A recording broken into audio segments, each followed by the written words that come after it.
Yep, and it looks like we're going to be going into this last map, Zodiac. Pretty exciting map for ZVP normally. We see really big, epic games here. Yeah, I agree. It's going to be interesting to see the positions if drop become a factor, or if they're just going to play straight up. I mean, given these players, I would imagine they're going to play straight up, given how they played in the first two games. But I mean, you know, it's kind of a reversal. Hey, we've seen DinOt looking almost a little cheesy. He's kind of done what looks to be set up for all-ins both games, whereas Rondo has played more standard. Yeah, that is a little bit odd when we saw Rondo coming in out of cheese, but to each his own. And it looks like we're going to get going. Let's hit it.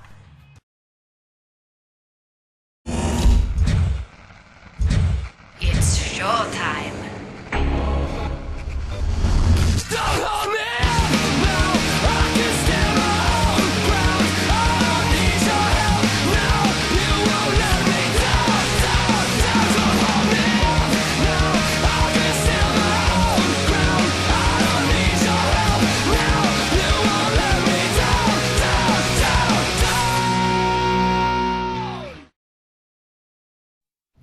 And here we go, Game 3, Rondo versus DinOt, Razer TSL, round of 16. Really exciting, very, very high pressure game we're going to see here. We have DinOt starting at 6 o'clock with Zerg scouting wrong direction with his Overlord already. And Rondo starting at 3 with Protoss. Now, you know, what can we expect to see out of here? Both of them have to win this game to move on. I mean, you lose, you're out. And if you make top 8 and you are one of these new guys, Rondo or DinOt, that is so huge. What build can DinOt do here to just ensure his victory, Jill? Well, given that they share an island, any sort of drop play is not going to be as effective because the island is right below Rondo. I mean, he has quick access to that, so we're not going to expect to see drops. I think just standard 3 hatch, first hatch at the natural, second hatch at the 6 o'clock inside base into Lurkerling. That seems to be the standard way. But I mean, given that DinOt's shown how good he is at Hydraless Micro, I mean, I don't think I've seen a foreigner with Hydraless Micro like that. It's going to be more likely for him to open with Hydra Lurker, I think. And we can see that Rondo's scouted correctly. So his expansion is going to be extremely fast. He'll know if he needs his forge or not. And again, we've got overpull from DinOt. So we'll have to see if he goes for gas for the run by, or if he just plays basically safe, expecting cheese. You know, one thing that we have to factor in here, DinOt was the top seed going into this. He won his group, so this is his map choice. And we can see that reflected in this Overlord and then pool. He's playing quite safe there. You know, he does not want to be cheesed here. I think that he feels quite good. It's really strange to me that a Zerg player would pick Zodiac over Bluestorm, especially against Protoss. I don't know what could have factored in his decision there. We see the drone slipping by the probe and getting the natural up. The probe sneaking back. Looks like he wants to cannon possibly, then remembering that the spawning pool is down, so that's not a good idea. Yeah, I would say not. But we haven't seen any cannons in anyone's base in the round of 16 yet, so, you know, that might have been cool. But it looks like we're going to see pretty standard here from Rondo yet again, really surprising us with some pretty strong standard play. Taking his natural after just one cannon. He's going to watch that Zergling count, make sure that he has enough, and his probe being kept alive. DinOt looks like he heard you through space and time and has sent Zerglings at the Protoss natural instead of chasing the probe with all of them. Yeah, my voice does have the ability to deny the laws of physics. You can see a gateway placed in front to defend the cannon. Kind of strange that he wouldn't get a second cannon before, but looks like he's confident with what he has. There are 5 Zerglings now. I guess one remained to chase the scouting probe. And a drone now moving out. It's moving not to the 6 o'clock inside base, but it looks like it's moving to bottom left. The Zerglings running past. Can they hit this Nexus from back there? That would be devastating if they can. A second cannon going up. This is going to be problems. Probes are going to need to be pulled immediately, or this Nexus is going to be forced back. couple probes now, just trying to annoy these 3 Zerglings. This is going to be devastating if this Nexus is forced to be cancelled. I don't know if this cannon is going to finish in time. The Zergling's still pounded, the shields are down. Cannon now at 60%, working on scratching the paint. First Zergling goes down, and the probe is being super annoying. Cannon almost finished, Nexus finishes, and it is going to be safe. It was almost too close to call at that point, but it looks like Rondo knew what he was doing. Now getting gas, and I'm blind so I can't see Cybernetics core, but I imagine if it's not down, it's going to be down soon. That was a pretty wild Zerglings right there. That was a little bit hard for Rondo to take care of there. If he had killed it, that would have been a big deal. We see DinOt, the expansion he took here now. This is really far away. It's kind of interesting that he takes instead of that much closer third base. Any thoughts as to why he did that? I mean, it's going to be a lot easier for Protoss to, you know, make him divide his army and harass better. Yeah, I mean, I'm sure there is a reason, but I don't have the answer to it. I see no advantage to that base over 6 o'clock's second natural. The only thing that is that if he's looking to play a long-term game, and he does secure that, he can look to secure 9. So it would be a free base if bottom left does get secured. That's the only thing I can really see going here. Yeah, sorry, I don't really know what he's looking to do here. Now this is pretty interesting. Rondo's probe passes by that hidden hatchery over at the 9 natural and makes a pylon on the ramp. So maybe we'll see some cannons there to block a few of the minerals from mining, but I mean the gas portion at least is going to be safe. And we see a Hydralisk going up right before the end of the layer. So I'm pretty interested to see what he's going to do here. A very quick layer. Maybe he's going for an Overlord speed rush. You know, he's going to need it because if Rondo goes Corsair DT, it's going to be very hard to defend his expansion over at the 9 natural. Now we see Rondo making a couple cannons up on that cliff. That's going to be annoying. That can hit probably the top 4 minerals. So DinOt only going to be able to mine out of a few, and 3 Zealots walking right in before that sunken colony is done. And DinOt just sending a few extra Zerglings over to try to harass these Zealots. They ignore the Zerglings altogether. Looks like, oh, look at that. Those cannons up there are really going to support them. And it looks like this hatchery may be in trouble. He's bringing over a few drones. Looks like he wants to make some sunkens. Does he know about the cannons up there yet? I'm not too sure. And he chases it, and now he knows because those cannons have just destroyed some Zerglings and a drone. That is painful. He has no sunkens over there. Oh, nice micro there by Rondo, running right up to the drone, not letting him make a creep colony. He's definitely delaying this third base, and it looks like taking this base over here is really hindering DinOt at this point. If he had taken over at the other base, he may already be mining from it. Yeah, exactly. We can see Rondo has his first Corsair out, and his Citadel is done. I don't see a Templar Archives at this point, and also his gas was really late on his expansion. So putting up those cannons has delayed the Dark Templar portion of the Bisu build. You can see DinOt refusing to upgrade overload speed, so just foregoing it. And that third base is unfortunately only able to mine, I would guess, the bottom 3 patches, possibly, or excuse me, the bottom 4, maybe bottom 5. And that's really annoying as a Zerg player, especially you get enough drones there, you consistently have to look at them. It's just really frustrating. So I think that was a really smart play by Rondo, taking advantage of the situation. He still has not started +1 on his Zealots, and we can see the Templar Archives has started now, so clearly going to be following up with a Bisu build. It's going to be interesting to me to see if he goes with Dark Templar or plays the more defensive, just getting a single Dark Templar and then Storm and just playing defensive with High Templar. And look at this, I think DinOt has an addiction to naturals that are far from his base, because look at 12. He's taking that base up there right now. Really weird spot again. That is a kind of sneak expansion, more so than the other one. I do not think that Rondo's going to scout it anytime soon. We see that he does have a couple lurkers now. He's going to move them up. It looks like he wants to do a little lurker contain, some lurkers, some Zerglings, keep Rondo in his base. Not sure how that's going to work against DT Sair, though.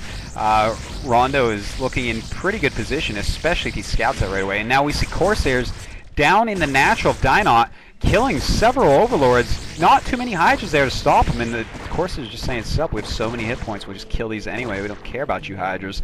That has to hurt the Zerg pride. Yeah, we can see a gateway is going in bottom left, and a High Templar is being made there. So forget storm drops, just proxy gateway and build your High Templar from there. It's that easy. You can see the Corsairs coming over to kill the Overlord there too, so if a Dark Templar is made, that'll take care of that base pretty easily. Evolution Chamber put to stop the drones from running by, and here's the Dark Templar. There is not an Overlord in sight. There's one making. It's almost done, about 99% done. It's gonna pop out now, taking out that Dark Templar pretty easily. Again, we're gonna have to see how this top left base plays out. I find it really strange, especially without Overlord speed, how DinOt plans to defend that against Corsair Dark Templar, but only time's gonna tell. You know, I really like this gateway that you pointed out over here with the Templar. If DinOt tries to break this ramp, he is just going to get smattered by Psy Storm and cannons on the ramp and a couple Zealots. So really, Rondo is holding that base very well. And if DinOt doesn't go drops or, you know, something like that, Rondo can really take that base. We see a piling up near the minerals of 9 o'clock here. So the probe can definitely make a sneak base for Rondo over there. Meanwhile, Rondo cannoning up at his natural a little bit. He knows the Spire is coming, so he wants to be careful. He doesn't want to lose that hurt Nexus. And it looks like it's turning into a somewhat standard game for Rondo, but a really kind of weird game here for DinOt. And now Rondo has found that top left. He sent a DT, lost it. Corsairs did scout it, so Rondo is going to have to, you know, start moving. The onus is on him. He needs to get something done pretty quickly here. Rondo actually is taking the main of 9 o'clock, as you suggested. Really, how often do you see a Protoss take the main of a Zerg natural? So really strange. DinOt's got to feel a little uncomfortable, like he wants to attack that ramp, break it, free it up, get more expansions, but that is the wrong move, as we can see those Templars sitting there, just charging up with energy, just hoping he'll come in and he can storm them. Rondo is essentially begging DinOt to attack with tons of Hydralisks to that ramp, so that he can just storm them, get a ton of kills with that. And it looks like we're settling into a standard macro game, which is really quite strange given the openings. I mean, if you look at the position we're in now, there could have been several games played, but the openings that happened really caused this position to be quite strange. Both players probably feeling a little off balance, not being used to this position, and again, mental fatigue has to be playing a bit of a factor given how the 2 long games they played opening up leading into this game. Yeah, this is a very, very long match, and you know, we're seeing some interesting things come out of it, out of these two you know, underdogs for the tournament, you know, these two relatively unknown people.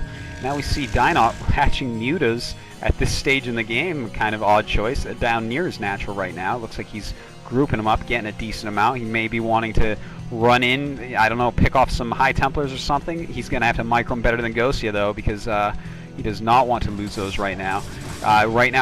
Oh, look at this.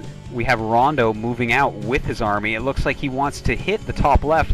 DinOt realizes this as he's making a lot of sunken colonies, so it looks like he may be safe over there, at least for now. And now we see the Mutas hitting the main of Rondo, taking down the cannons. This is a really cool move right now. You don't normally see the Muta switch, but here it is. There is really very little defense there, only 3 cannons, a ton of probes, and he is going to kill a ton of probes. Here he goes, just wailing on these probes. Rondo not running them away, trying to warp in some cannons.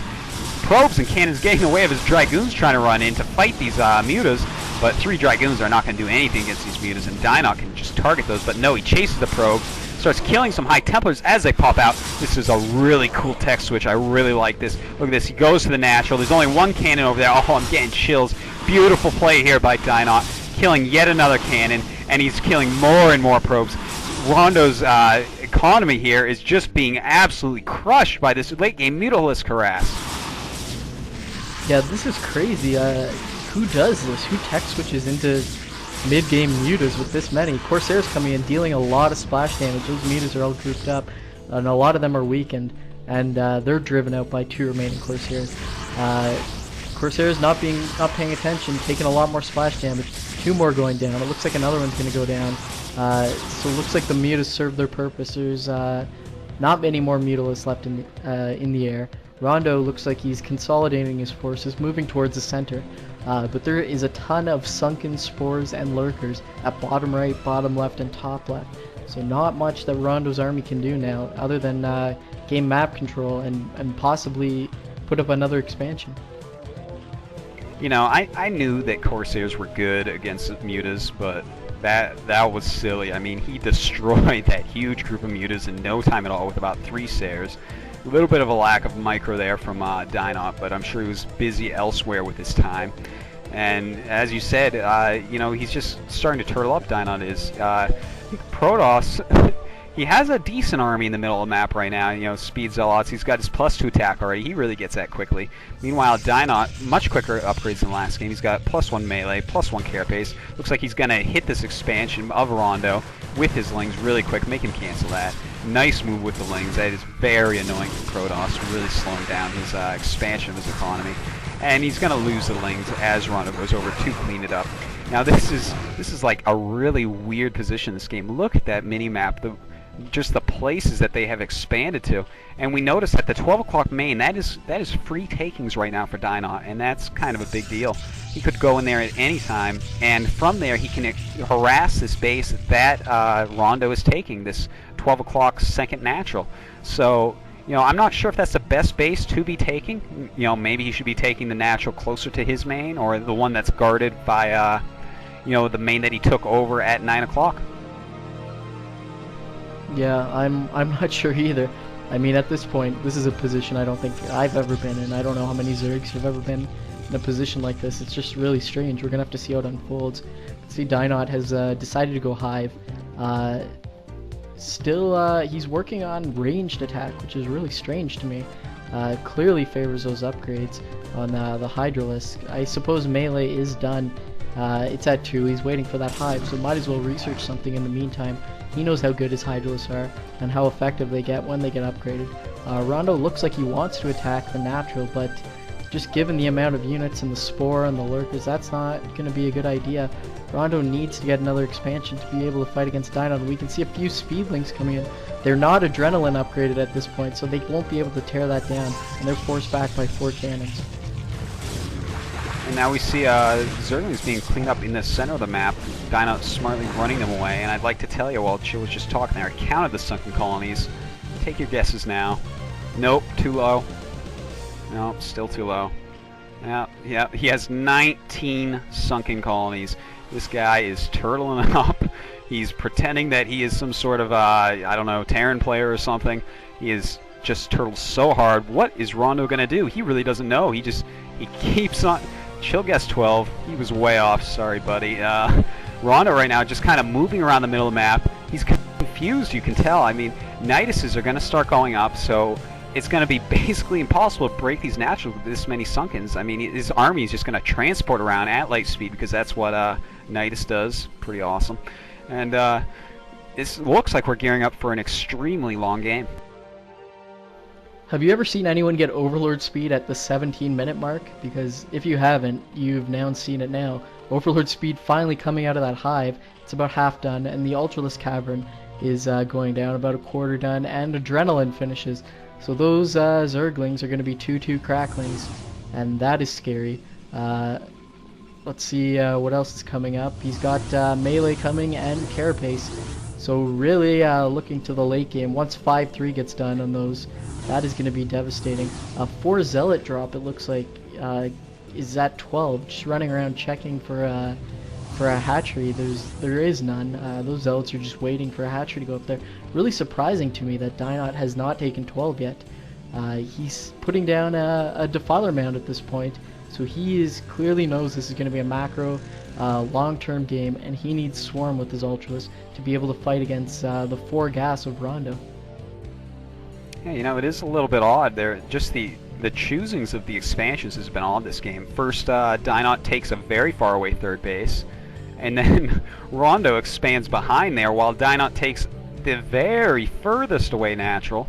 And, I mean, these center bases that are so easy to take, they just are not taking. I guess you know, they can be attacked more easily. And then Rondo takes, you know, the least likely out of, you know, these middle bases. So Rondo now taking the one near his main. That's going to be a lot easier for him to defend. And gathering his units towards the bottom left. And looks like DinOt finally breaking in. Oh my god, I almost missed it. He broke down those cannons. A lot of cracks in there. Rondo has about 5 cannons up right now, warping in others frantically. Pull your probes, Rondo. Come on, you gotta hold this. Cracklings just destroy cannons. They eat cannons. Look at that. Taking them right down. Looks like this base may in fact be destroyed. DinOt should send some more units in there though. Back cannons cleaning up the Zerglings, just a few left. They do a lot of damage. He loses several probes, loses a lot of cannons, but he does hold the base for now. Rondo is going to have to make something happen, because if he loses that base, DinOt is going to pull into a commanding lead. Look at all these Nidus canals at the natural. Who even knows where those all go? Seem to be connected everywhere. Meanwhile, Rondo has secured 12 o'clock the inside base. He's mining out of that. Tons of cannons at Dark Templar there. A couple lurkers moving over. I was just going to suggest that, and apparently my voice once again cuts through time and space. He's putting the lurker there. That's going to cut the probes. That is annoying.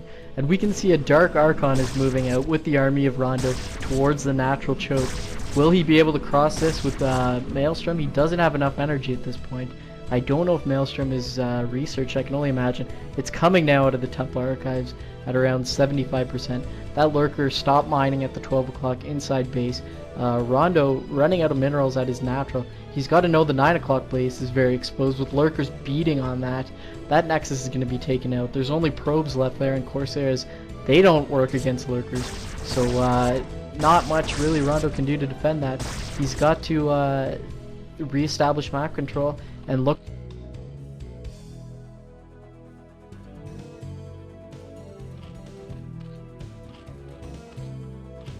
to defend 12 and Indeed, look to defend and the, if this the base inside falls base over at 9 o'clock, that is going to be a big deal. And now a Zealot drop coming out, hitting on these lurkers, so it looks like he will save the Nexus. Very good time there by Rondo. Kind of a little bit close, but he does save the base. That's very important. But here comes an attack by DinOt here. Ultras and the Cracklings running in. Not too many, though. I'm a little bit surprised. Oh, he just targets a Nexus and runs away. You're dirty, kid. Oh, my God. So now Rondo is down to 1 mining base, it looks like. Nope, his natural still has a few minerals, but it looks like he's just down to that 1 really well-saturated base. And at 12, you know, that inside natural, finally he storms to clear. He can send his probes back on, but he should have thought ahead of time that that was going to happen. Maybe drop some units in there, you know. There is a hatchery up at 12 o'clock now. DinOt has finally chosen to take it. And, you know, it's going to be important for him to kill that. And meanwhile, DinOt clears out all the rest of the cannons. It looks like he's killing the gateways in the 9 o'clock. So it's, you know, he takes back a base, but loses one all the way. And forth. I couldn't even tell you who's winning at this point. They're both essentially maxed. Rondo is at 186. DinOt at 198, so not much room for him. He is taking the 12 o'clock base, putting up drones there at this point. Neither player has secured an expansion at the island. I saw a pylon at the bottom right island at one point, but that got shut down pretty quickly with Scourge and Mutalis. So we're gonna have to see how it gets followed up here. Tons of overlords filled the natural of Zerg, moving in towards the main of Rondo. He maybe smells this. He's got a Templar there with 200 energy, but that is not going to be able to deal with the Ultralists that are moving in. And many of these overlords are actually empty. That's a bit of a mistake from DinOt. He's dropping now. Let's see what he can do. Templar puts off a storm on the overlord. That's a huge storm. Second storm goes off. That Templar is now dry, and these units are just going to clean up. I mean, Ultralists, please. They don't even get touched by cannons. Corsair's coming in, and there is a Defiler in there. That is sick.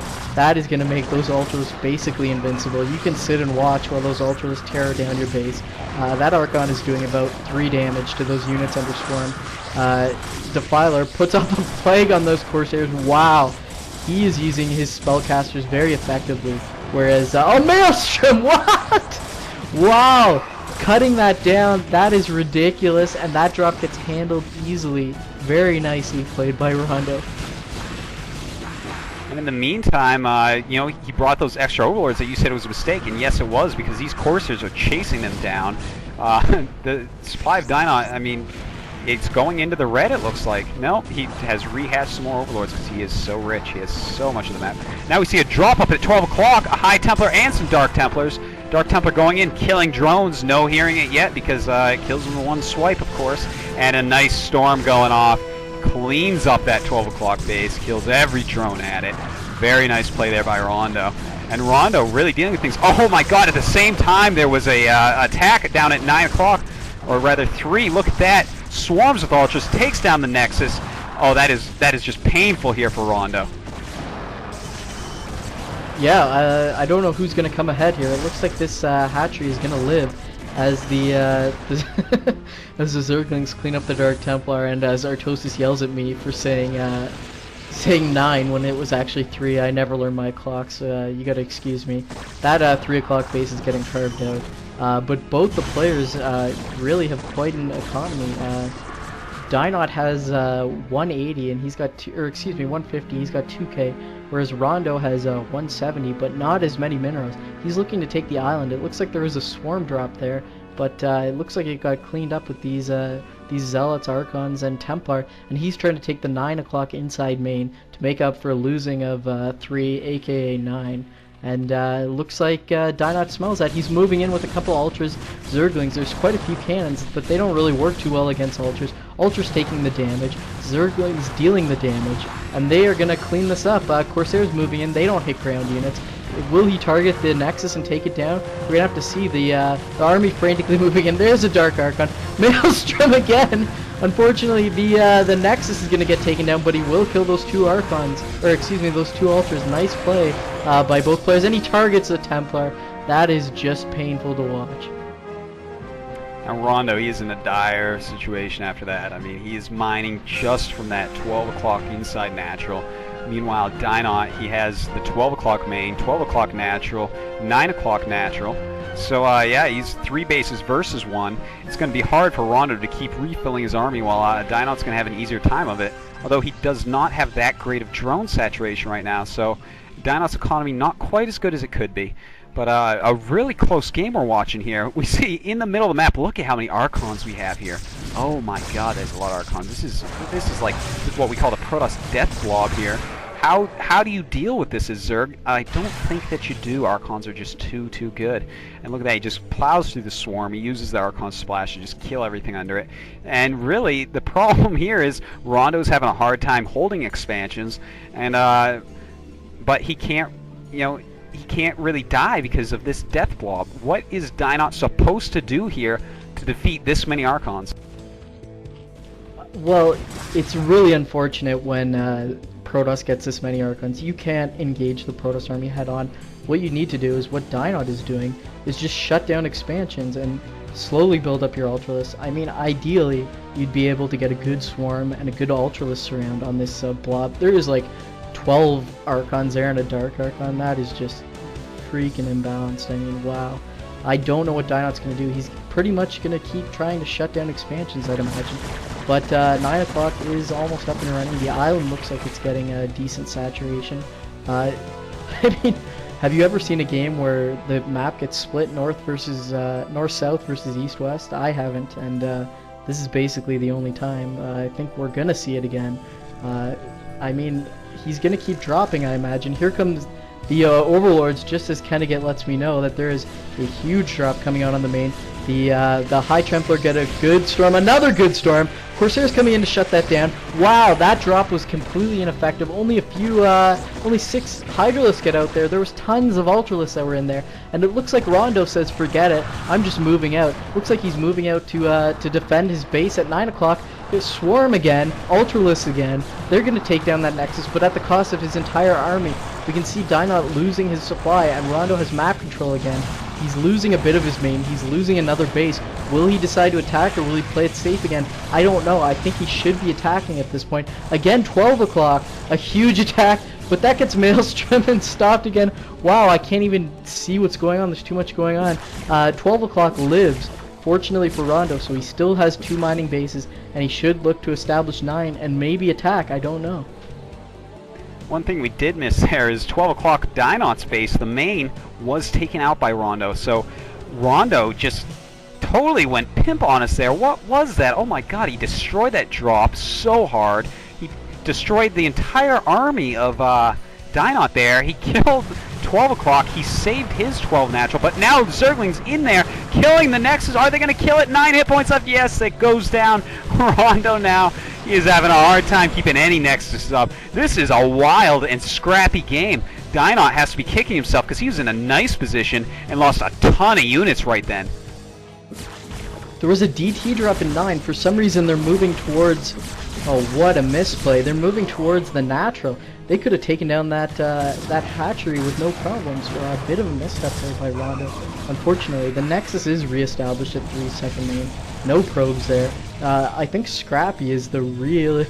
the definition of this game. I think you're right. It's just been back and forth. Players trying really hard to just secure anything. I mean, the only player who's really secured anything is DinOt with his basically sunken Spore Lurker. That's like putting up a invincible brick wall at a position. So no no fault to Rondo not being able to break through that. That's impossible. Look at all these Archons at 9 o'clock, and we can see Ultras moving in towards 3 o'clock. They are swarming. Feedback on the Defiler. Psionic Storm. This is basically every spell that you would expect to see in Zerg vs. Pros. The Ultra's still imbalanced enough. They can move in. Psionic Storm again. The Dark Archon gets taken down. Archon gets taken down, and that Nexus is going to get taken down. And unfortunately, Rondo is just forced to move back and forth, trying to defend one position after another. Archon drop at 9 o'clock. Is it going to take it out? No, it's focusing. There's only 12 hit points. It's focusing on those lurkers. It gets taken out. There's another one right there. Please take that hatchery out. Please do it. Come on. Now he's focusing on the lurker again. Oh, now he realizes. And, oh no, he's going for the other one. Come on, you can do it, buddy. And it gets taken out. That hatchery is going to live, unfortunately. Oh, that was wild. This is what the Razer TSL is all about. Look at this. These two, third game, winner advances, losers out and forgotten.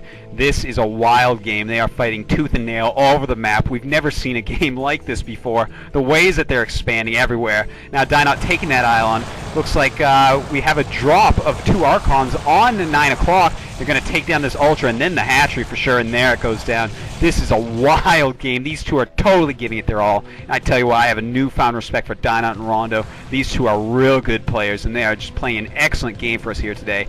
We see that DinOt trying to clear out those 2 Archons. Will he get them? Doesn't look like it. Archon's way too strong, yo. But both of them have an island up. Meanwhile, DinOt, he has that 12 o'clock main coming back up. He has a 12 o'clock natural still, and he has the 9 o'clock natural that's really mining full capacity, versus Rondo's just the island and the 9 o'clock inside expansion. So this is just a wild game. I have no idea which way it's going, no idea what's going to happen, and it is just as exciting as can be. A ton of Ultras now in the middle of the map. We have Defilers, we have Lurkers, a few Lings mixed in there, but there are so many Archons and a few High Templars too for Rondo up on the ramp of that 9 o'clock expansion. And Rondo taking that 12 inside Nat again. Where is DinOt going to attack? Is he going to attack up into the Archons? Is he going to take out this Nexus that's warping in? I'm not too sure. And it doesn't look like he's too sure either. Is he going to try to force up there? Don't do it, DinOt. There are too many Archons. You cannot break that ramp. No way. Yeah, it looks like he's still positioning in the middle, showing his dominant map control. A few Hydralisks going into 12-second natural. They get taken out by the Archons, and it looks like DinOt has found his position now. Is he going to move into 12-second natural or the natural? He's moving into the second natural. There are quite a few Ultras, quite a few Hydras. They get a good surround on the Archons. The Hydra's getting stormed. Wow, and Swarm there. Another Swarm. Another Swarm! Jeez, infinite mana much? He controlled the ramps at this point, so the Nexus is going to get taken down. Rondo doing a good job of avoiding the swarms. I mean, he's got to keep those Archons alive. Those are his lifeblood to map control. And the Ultralisk canceled 12-second natural, so here we go again. I'll tell you what, those were some really good swarms that could have gone very bad for DinOt. There were so many Archons there, and Rondo smartly pulls away. You know, he doesn't panic. He says, okay, I'm going to lose that base for about the 17th time this game. That's okay, but I got to keep these Archons alive, which is exactly what he has to do. So it's getting extremely exciting now. I don't even know what to say. They're just both playing so superbly in such an odd position. They're both showing very much intelligence. And we see now the Ultralists moving down. They want to engage these Archons on the low ground. They do not want to go up a ramp. And here we go. Psystorm's going off. Beautiful Psystorms, killing a lot of Hydras, killing the Lurkers, hurting these Ultras horribly badly. Throws up some Storms, but it's not enough. He's got to run these Ultras away. They're getting low on health. But no, he engages. And oh, they push him right back. Ultras are crazy. Another Swarm going up. This is just too wild. Who's going to win the battle? And Rondo has to pull back. 3 very red Ultras left, but all with less than 10 health. And he runs away with that Archon. This is getting to be an absolutely wild, wild game. This is the most ridiculous game I've ever seen. Like, who is winning? Who knows? The Ultras push in. Fresh Ultras now. Defier's coming in. There's no energy. What a surround. It looks like this base is going to be taken down. Rondo forced to find refuge on the island only at this point. He has no other land bases left after this one goes down. All those probes getting taken down. And looks like my question just got answered. A drop at 12 with Zealots taking out 12. Looks like the hatchery is going to be shut down. Can we count the bases of DinOt? I guess he has the island and he has bottom left, and Rondo only has the island. It's ridiculous. I mean, it looks like DinOt is winning at this point, moving in with some Ultras and Zerglings through the center. Gonna take out some stray High Templar as Rondo looks to find refuge at his Natra. He's got some Archons there, some Dark Templar, a Templar with enough energy to storm. One thing Rondo hasn't done is research the Templar energy upgrade, so who knows how much of an effect on this game that could have had. Quite a few Ultras moving in now. Wow, they Ultralisk gonna clean up the army of Rondo and drive him back, taking out the 2 Archons, taking out the High Templar without Psystorm, and he's moving into the natural at this point.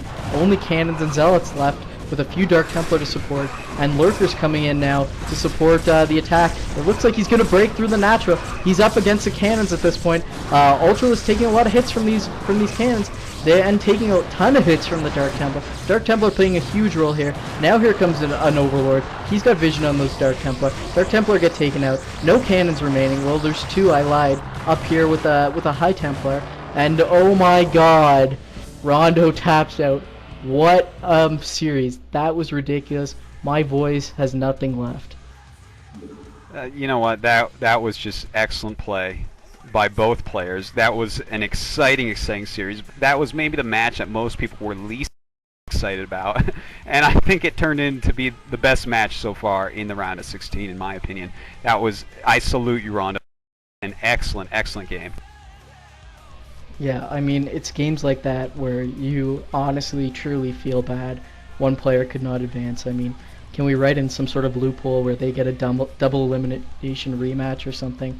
I mean, jeez. But with that being said, we're moving on to the main event. This is going to be Mondragon against Dreven. Wow.